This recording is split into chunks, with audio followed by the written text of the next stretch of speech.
de los rasgos anatómicos de los labios.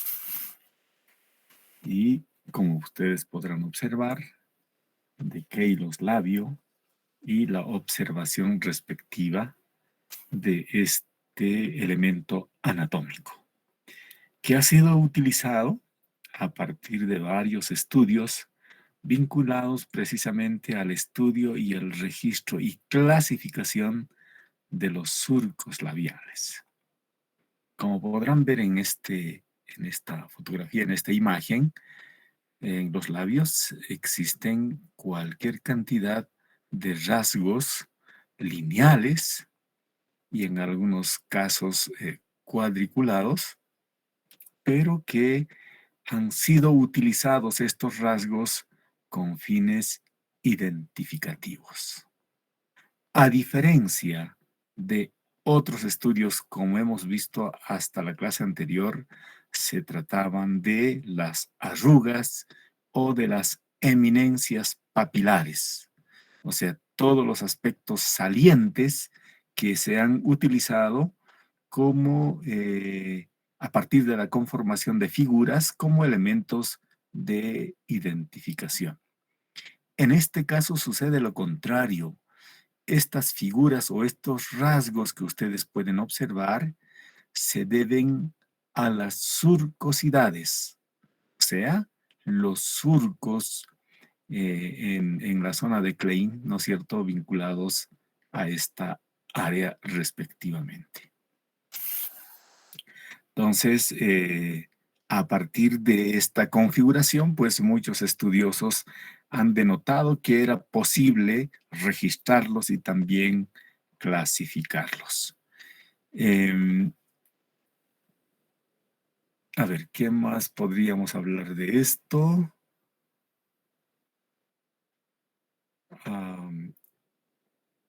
Que los surcos labiales son únicas, son invariables, son permanentes y son clasificables. Esto ya hemos revisado, ¿no es verdad? Ustedes ya lo saben. También hemos visto esto de los rasgos para el estudio, dependiendo de si estas configuraciones eran visibles, latentes o plásticos, etc. A ver, quiero ver dónde exactamente nos habíamos quedado.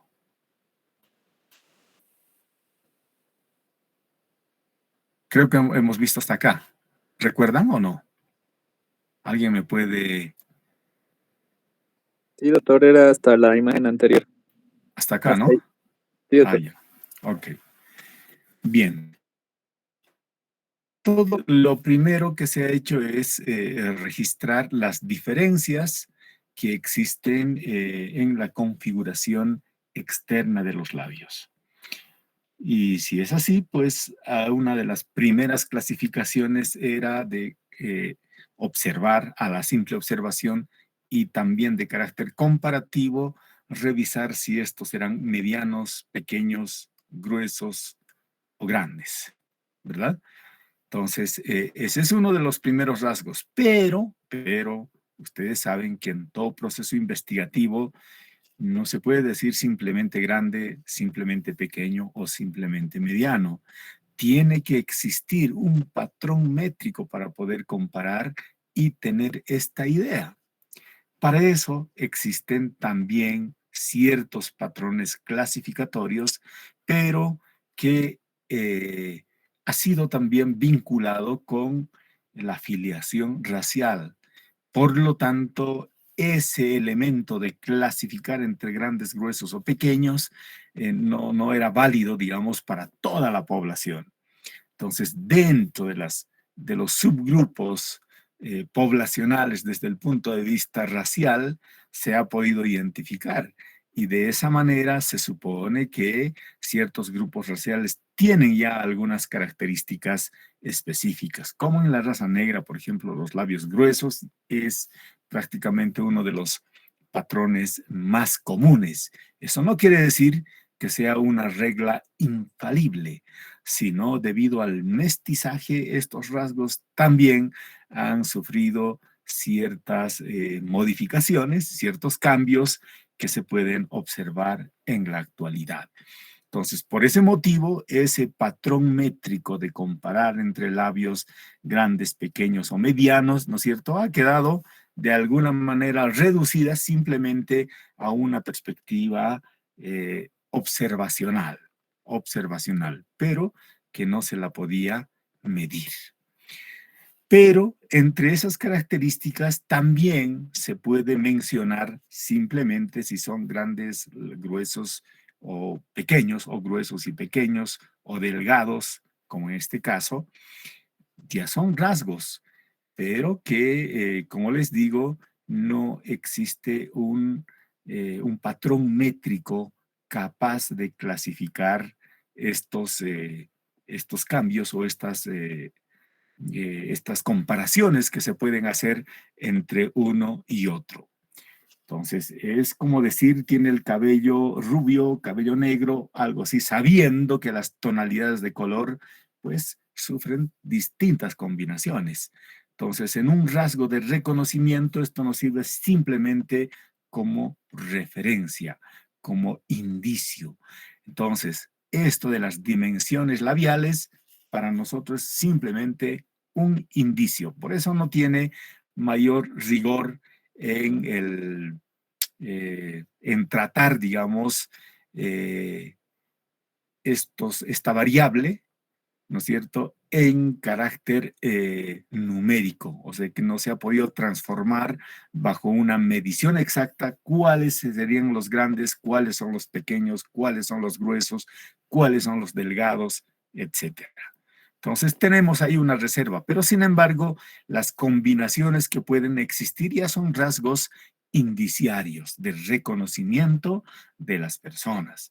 Como en este caso tenemos un labio inferior más grueso que el superior, pues es una característica invariable para cualquier proceso de reconocimiento, pero no podríamos de manera indubitable decir que eso es así, teniendo a una persona con similares características. Es un indicio más. Y como indicio que es, pues son rasgos referenciales, simplemente complementarios, y estos rasgos se utilizan generalmente para la elaboración de los identikits o identikits que sirven como parámetros referenciales de reconocimiento. Y aquí tenemos otro, el labio superior muy delgado. O sea, se supone que los dos son delgados, pero en la comparación entre superior e inferior, el superior tiene eh, eh, rasgos más delgados que el inferior inclusive. También ha existido algunos aportes respecto a la línea de Cupido. Y la línea de Cupido también han encontrado dos posibilidades. Uno, como ustedes pueden ver en la imagen, que tiene una configuración muy pronunciada, o sea, demasiado evidente. Son rasgos casi lineales. Sin embargo, hay otros que tienen una línea de Cupido muy suave, donde no se puede hablar de trazos lineales, como en este caso, sino más bien apenas una hendidura desde la vista frontal referente a esta línea. De todas maneras, son rasgos importantísimos que pueden servir en todo proceso de reconocimiento, aún no de identificación. Ahora, cuando hablamos de los tipos de surcos, ustedes podrán advertir que aquí tenemos algunas líneas muy pronunciadas, pero al mismo tiempo, al hacer seguimiento de las líneas, perdón, al hacer seguimiento de las líneas, hay líneas que parten de un borde y fíjense que traspasan toda la zona de Klein llegando hasta el final. Pero hay otras líneas que comienzan acá y se pierden más o menos en la línea media. Pero fíjense que hay otras que comienzan igual del borde y se van dividiendo a manera de letra de Y. Y otras al interior, ¿no es cierto? No comienzan en ninguno de los bordes y tiene su inicio y su fin dentro de la zona de Klein, ¿no es cierto? Que son configuraciones un tanto aberrantes o líneas horizontales inclusive.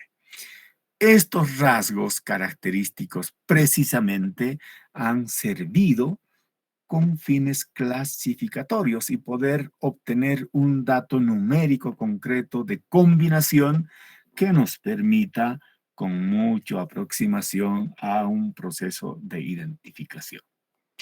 Pero, y el otro de los elementos dificultosos también es de que si vamos a hacer un trabajo comparativo, deberíamos tener un registro previo para utilizar este método. Claro, si existe un elemento, un registro previo, ¿no es cierto?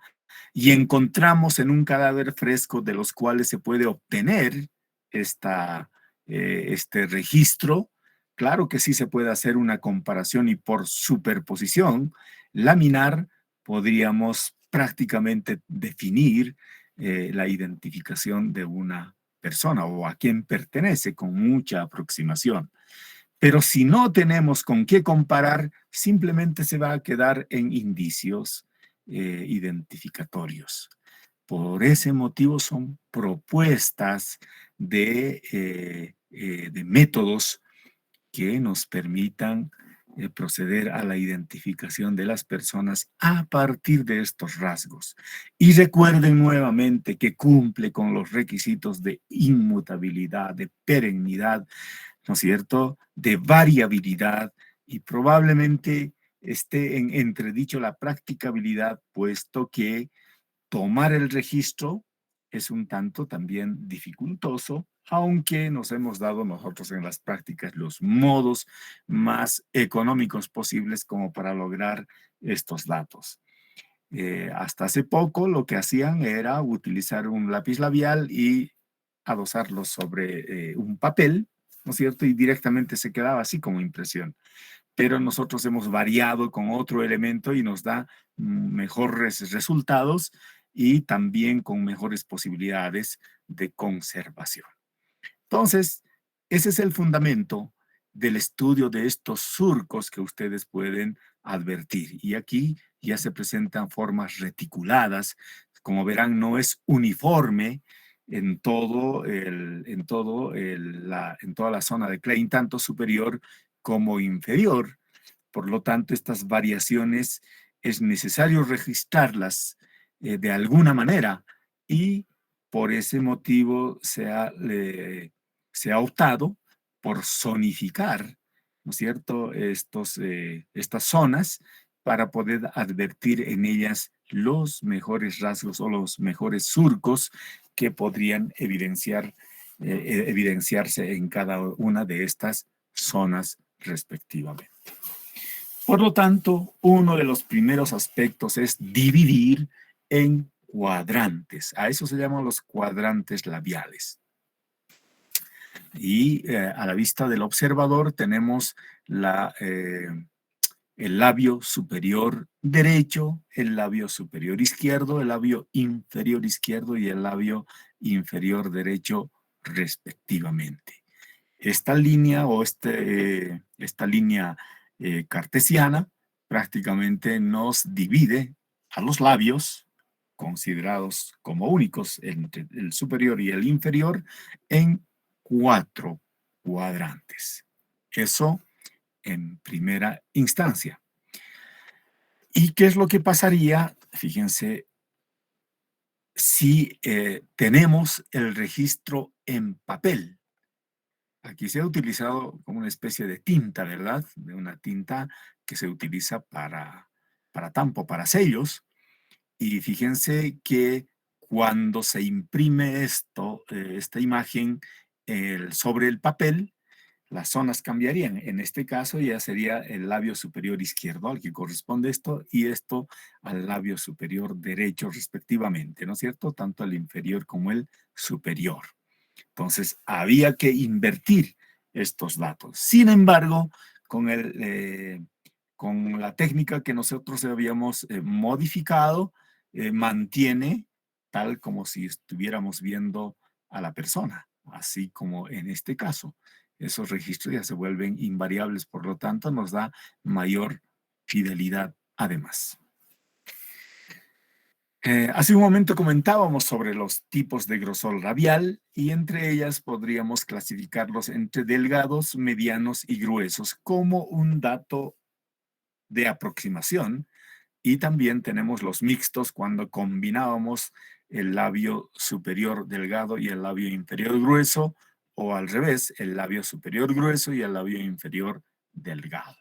Estas son particularidades que nos permitirían también aproximarnos a manera de indicio para apoyar. El fundamento no radica como proceso, como método identificativo, técnica identificativa, los tipos de labio desde el punto de vista del grosor. Simplemente es un apoyo más que podría servir, ¿no es cierto?, en el proceso identificativo.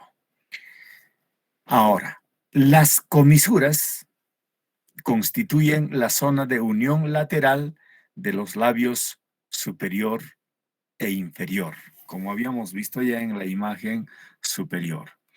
Y bajo este criterio, ¿no es cierto?, trazando una línea imaginaria por la unión del labio superior y el labio inferior en los cuadrantes centrales, nos permiten definir la posición o disposición de las comisuras respecto a esta línea horizontal media. Por lo tanto, lo que podríamos encontrar son los labios horizontales cuando esta línea coincide con las comisuras labiales, tanto derecha como izquierda respectivamente. Pero cuando están por encima de esta línea horizontal, se consideran comisuras elevadas. Y lo contrario, cuando está por debajo, se las considera como comisuras o labios abatidos, ¿verdad? Entonces, aquí tenemos también otro elemento que podría ayudar a manera de indicio a el estudio de los labios respectivamente. Bien, eso como parámetros de apoyo. Pero ahora el fundamento central de la queiloscopía es el estudio de los surcos labiales. Recuerden nuevamente que la parte de la mucosa de los labios presentan como la parte esencial para este proceso de clasificación de los surcos que se tienen en esta zona. Y estos son muchos pequeños, variables, y que tienen muchas condiciones que han permitido poderlos clasificar. Estas corren a veces en sentido vertical, hay algunos más profundos y otros menos profundos, y algunos ramificados o que inclusive tienen formas caprichosas, completamente irregulares. Pero estas cuestiones irregulares también sirven como elementos de individualización. Por lo tanto, en el estudio de la queiloscopía, la excepción tiene tanto valor como la regla, ¿verdad?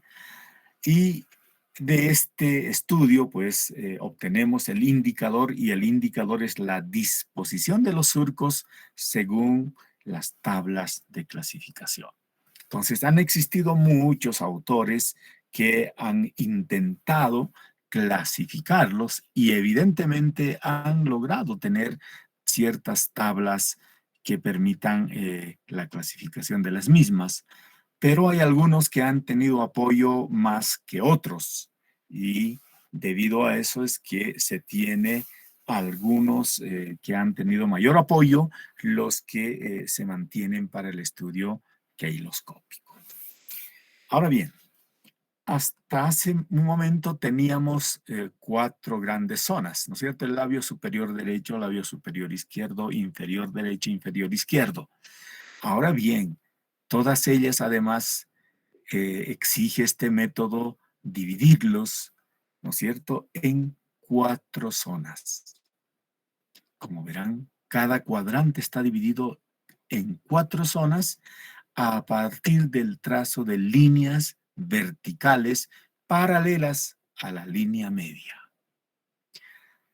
Y es así que tenemos 4 zonas en cada cuadrante, los que nos van a poder permitir la clasificación de cada rasgo de la surcosidad en cada uno de estos cuadrantes.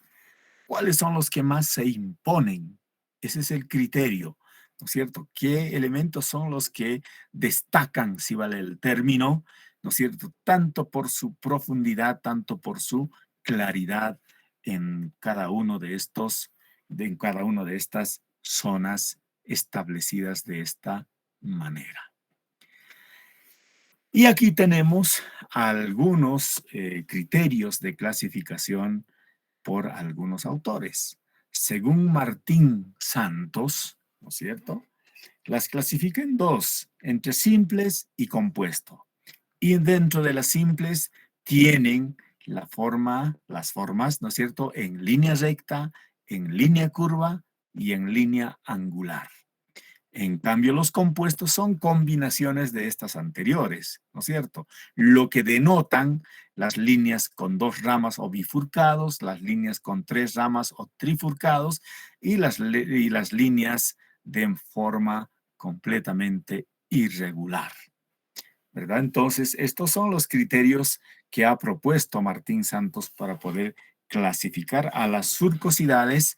Ya desde luego lo que se ha mantenido de manera uniforme es que mantienen estas 4 zonas en cada hemilabio, tanto superior como inferior, dependiendo de los cuadrantes respectivamente. Pero también otro aporte importante es de Suzuki, ¿no es cierto?, que aporta con otro tipo de clasificación y para ello utiliza además cierta simbología, ¿no es cierto?, que debería utilizarse, denotando cada una de estas simbologías la clasificación de las surcosidades en formas verticales completas, verticales incompletas, las ramificadas bifurcadas, las entrecruzadas, las reticuladas y otras formas, ¿no es cierto? Aquellas que tienen formas más caprichosas o irregulares además. Entonces, cada uno ha hecho aportes significativos, pero el que, como mencionamos en el caso de la rugoscopía, este autor, como es Renaud, es el que ha obtenido mayor apoyo, como también en el estudio keiloscópico. Y es así que clasifica con la utilización de letras del alfabeto, ¿no es cierto?, para denotar ciertas configuraciones o formas de las surcosidades. Aquí tenemos, por ejemplo, las líneas que parten de una línea y terminan y traspasan toda la zona de Klein hasta la otra zona, se llaman verticales completas, ¿verdad? Y para eso le asigna la letra A. Pero hay otras verticales incompletas, quiere decir que comienzan de alguno de los bordes, ¿no es cierto? Ya puede ser externo o interno, pero que se quedan a medio trayecto, no llegan a tocar la línea eh, contraria, si vale el término, o la línea horizontal, ¿verdad? Se quedan a la mitad, como podrán ver en esta figura. Luego tenemos las bifurcadas completas y la codificación que utiliza la letra C. En este caso, su nombre ya lo indica, ¿no es cierto? Comienza de una parte y termina en la línea horizontal, ¿no es cierto?, tanto superior como inferior, pero que en ese trayecto se bifurca, o sea, se divide en 2, ¿verdad? Pero llega igual a la línea horizontal. Entonces, por eso se llama bifurcadas completas. Pero hay una variante de que comenzando igual de alguno de los bordes, ¿no es cierto?, van se bifurcan, pero no llegan a tocar la línea horizontal, ¿no es cierto? Y viceversa, puede comenzar de la línea horizontal, pero no llega al borde del labio, ¿verdad? Se bifurca y termina y se queda a medias. Esos son los surcos bifurcadas incompletas. Luego tenemos las ramificadas completas y las ramificadas incompletas. Ustedes podrán ver, es una especie de rama, ¿no es cierto?, que tiene varias otras líneas que se desprenden de la línea principal, pero que a pesar de esa su conformación, tocan hasta la otra línea, ¿verdad? Pueden partir de la línea horizontal, pero deben llegar hasta el borde inferior. Pero hay algunas que parten del borde inferior y llegan tranquilamente a la línea horizontal. Lo propio puede ocurrir en el labio superior, ¿no es cierto? En cambio, su variación y en la que se utiliza la letra F se llaman ramificadas incompletas. Tienen la misma configuración, pero no llegan hasta a los bordes externos menos eh, a la línea horizontal respectivamente. Esos son los más típicos.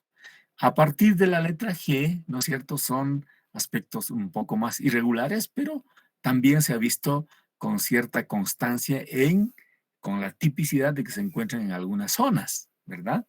Al margen de las zonas, aquí estamos clasificándolos simplemente para poderlos identificar o ubicarlas. Con la letra G tenemos a las reticuladas y como ustedes podrán ver son formas de red, ¿no es cierto?, que llegan a conformarse.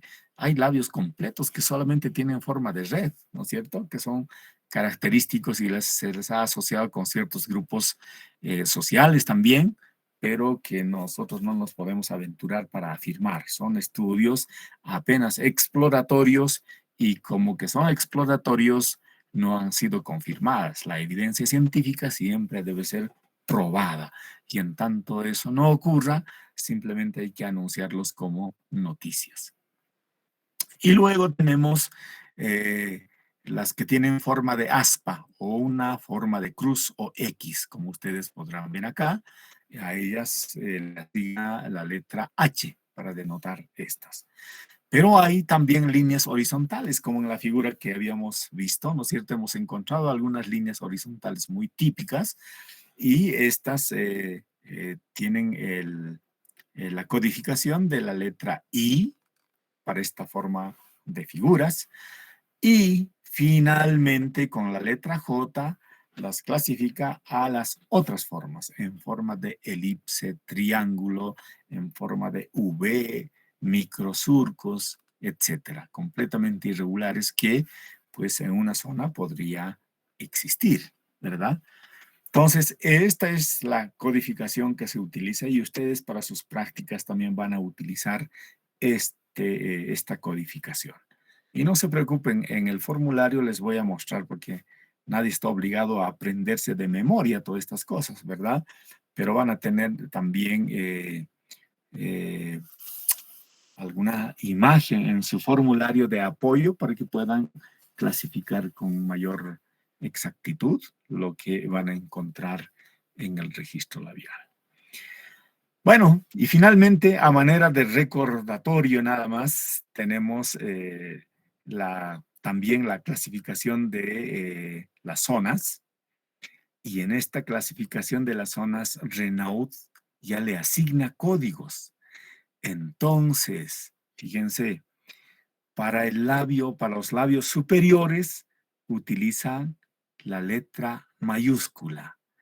Y para denotar el lado derecho como izquierdo, utilizan la primera letra inicial, ¿verdad? Entonces, en la codificación, cuando encuentren la letra D, ¿no es cierto?, y mayúscula, se supone que es la zona o el hemilabio superior derecho, respectivamente. Y si encontramos la letra I mayúscula, estamos hablando del labio superior izquierdo. Si encontramos la letra minúscula, entonces quiere decir que es inferior, ¿verdad? y simplemente si es D es derecho y si es I, izquierdo respectivamente. Esto es lo primero. Este es el encabezado de la codificación antes de la descripción de cada zona. O sea que estas letras, ¿no es cierto?, van a encabezar prácticamente la parte inicial de la codificación.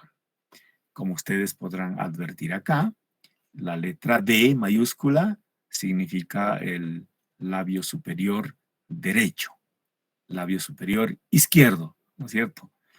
Pero para que no existan dudas de mezclar con las clasificaciones de las surcosidades, para la cual también se utilizan letras, ¿no es cierto? En este caso, se utilizan para los surcos letras minúsculas para el superior. En cambio, para el labio inferior, ¿no es cierto? Para los surcos se utilizan letras mayúsculas al revés. Entonces, cuando encuentren esta codificación ya saben de qué están hablando, ¿verdad? Las primeras corresponden a los cuadrantes, ¿no es cierto? Y todo lo que sigue correspondería a la clasificación de los surcos respectivamente. Y aquí tenemos justamente lo que estamos explicando, ¿no? Los tipos de surco y las letras referentes a los cuadrantes. Ese es el trabajo y hay que llegar simplemente a eso, ¿no es cierto? Y aquí tenemos nuevamente la repetición de la clasificación de Renaud.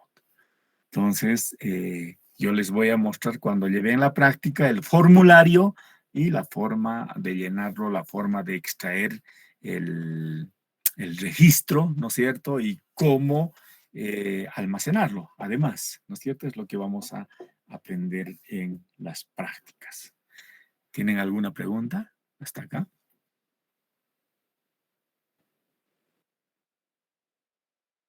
Bueno, si no tenemos, nos quedamos ahí entonces.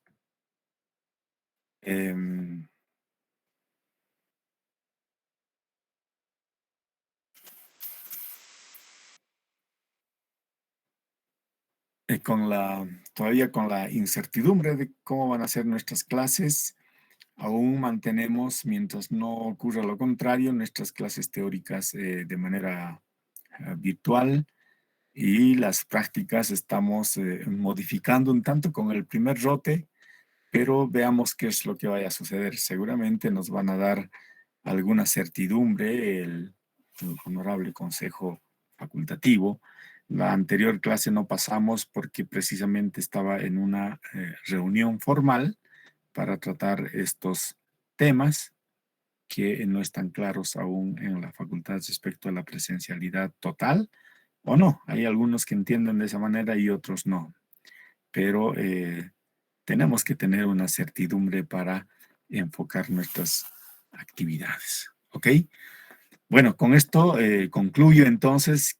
Este tema también ya se los puse a la plataforma. Pueden revisar todas las presentaciones y prepararse para nuestro examen que también ya está programado. ¿Ok?